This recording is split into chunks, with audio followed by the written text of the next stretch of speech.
ஒரு காங்கிரஸ் எம்பி தீரஜ் பிரசாத் சாஹூ என்பவர் அவருடைய அலுவலகங்களிலிருந்து எடுக்கப்பட்ட இந்தியாவினுடைய மிகப்பெரிய தொகையை பற்றி சொல்ல இருக்கிறேன். இந்த வருமான வரித்துறையானது இந்த தீரஜ் பிரசாத் சாஹூ என்கின்றவர்களுடைய அலுவலகங்களில சோதனை போட்டது. அந்த சோதனையில 353 கோடி ரூபாய் பணம் கிடைத்திருக்கு. அன்அக்கவுண்டட் மணி, கணக்கில் வராத பணம் கிடைத்திருக்கிறது. சுதந்திர இந்தியாவில் இதுவரைக்கும் எந்த புலன் விசாரணை அமைப்பும் அதிகப்படியாக எடுக்காத தொகை இதுவரைக்கும் இதுதான் அதிகமான தொகை. இந்த தீரஜ் பிரசாத் சாஹூ என்பவர் ஒரு காங்கிரஸ் குடும்பத்தை சேர்ந்தவர். அவர் 2010 ராஜ்யசபையில காங்கிரஸ் எம்பியாக இருப்பவர். 2 முறை தேர்தலிலே போட்டி போட்டு தோற்று போனவர். அவருடைய குடும்பமே காங்கிரஸ் குடும்பம். அவருடைய அண்ணா சிவபிரசாத் சாஹூ என்பவர் 2 முறை லோக்சபா மக்களவையில உறுப்பினராக, பாராளுமன்ற உறுப்பினராக இருந்திருக்கிறார். இவர் ஜார்க்கண்ட், ஒரிசா, மேற்கு வங்காளம் போன்ற மாநிலங்களில தொழில்களை நடத்தி வருகிறார். அவருடைய முக்கியமான தொழில் சாராய ஆலை. தமிழ்நாட்டுக்கு இதுக்கு நிறைய தொடர்பு இருக்குது.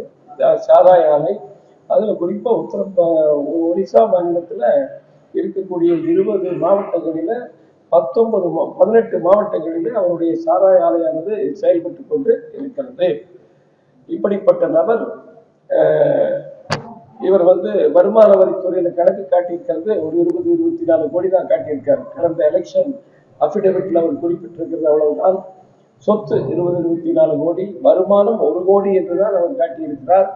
ஆனால் அவருடைய அலுவலகங்களில் இருந்து மட்டும் எடுக்கப்பட்ட தொகை 353 கோடி ரூபாய். அது எவ்வளவு பெருசுன்னு உங்களுக்கு தெரிஞ்சிருக்கு. எம்பி, பாராளுமன்ற உறுப்பினர், ராஜ்யசபா உறுப்பினர் அலுவலகங்கள்ல மட்டும் இவ்வளவு பணம் எடுத்தா இப்ப காங்கிரஸ் கட்சி ஊழலில் எப்படி கழித்துக் கொண்டிருக்கிறது என்பதுதான் நாம் எழுப்பியிருக்கக்கூடிய கேள்வி. நமக்கு தெரியும், இன்னைக்கு காங்கிரஸ் கட்சியில சோனியா காந்தியாக இருக்கலாம், ராகுல் காந்தியாக இருக்கலாம், இங்க இருக்கக்கூடிய பெரிய அறிவாளி சிதம்பரம் நிதியமைச்சராக இருக்கலாம். இவங்க எல்லாமே ஊழல் வழக்குகளில மாட்டி இன்றைக்கு பிணையாக இருப்பவர், வெயிலில் இருக்கக்கூடியவர். அதனால காங்கிரஸ் கட்சி முழுக்க ஊழல் கட்சியாக இருக்கிறது. தமிழ்நாட்டை எடுத்துட்டோம்னு சொன்னா இதே திமுக அதே மாதிரிதான். நமக்கு தெரியும், 2 மாதங்களுக்கு முன்னால சென்ற அக்டோபர் மாதத்துல ரெய்டு நடந்தது. ஜெகத் ரட்சகன் என்கின்ற திமுக எம்பி ஒருவருடைய அலுவலகங்கள்ல, அது அவர் செவிதா நிறுவனங்களை நடத்த 2 நிறுவனங்களை நடத்தக்கூடியவர்களுடைய அலுவலகங்கள்ல 100 இடங்களுக்கு மேல ரெய்டு நடந்தது. தமிழ்நாடு, புதுச்சேரி 2 இடத்துல 1200 கோடி ரூபாய் பணம் வரிகட்டாமல் வைத்திருப்பது தெரிய வந்தது. 1200 கோடி ரூபாய்.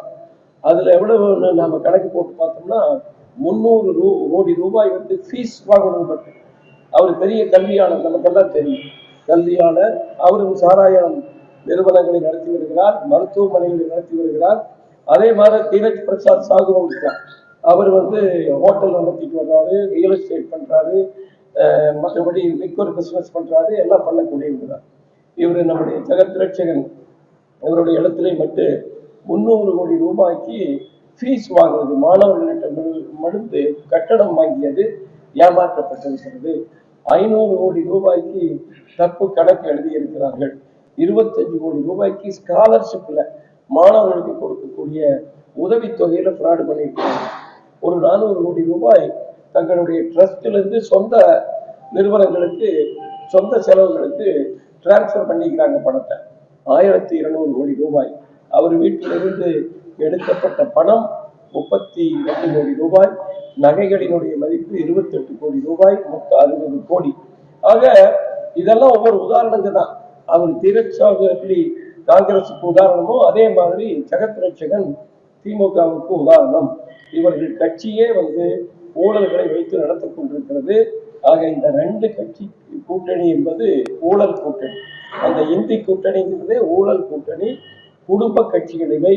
ஆகவே இவற்றை இந்திய அளவில் அகற்ற வேண்டும்.